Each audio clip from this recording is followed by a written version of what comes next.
म्हटलं तसा खासदार निवडला, अपक्ष काय आणि पंच पक्ष काय होईल ते होईल.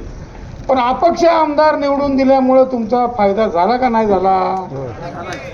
मग तसाच खासदार निवडून दिल्यानंतर फायदा होणार आहे, हे माझं वाक्य लक्षात ठेवा. फायदा कसा करायचा?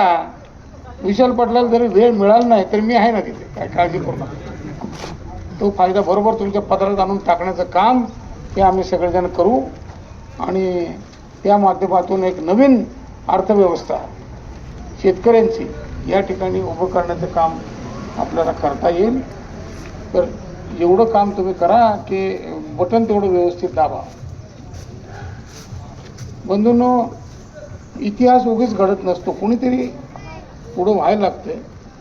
तर विशालदादा पुढं झाले, अर्ज भरला, सगळा त्रास बघितल्यावर मला थोडीशी धाकधूक होती. म्हटलं आता हे कंटाळून कुठं बाद झालं म्हणून पळतात का काय कोणाला नाही. पण ते चिकाटी, कारण त्यांना तुमच्या सगळ्यांचे चेहरे दिसत होते.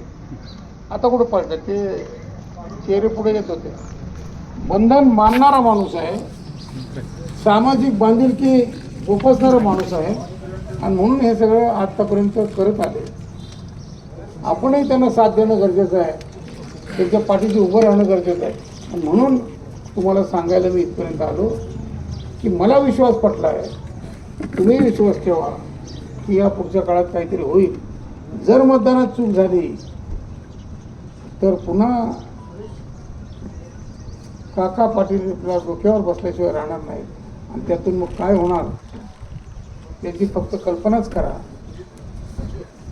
आणि येत्या 7 तारखेला म्हणजे मतदानाच्या दिवशी योग्य पद्धतीने मतदान करण्याचा संकल्प करा आणि विशाल पाटलांना निवडून आणा. या जिल्ह्यात पुन्हा एकदा क्रांती घडू देत अशी इच्छा व्यक्त करतो आणि माझे 2 शब्द थांबवतो.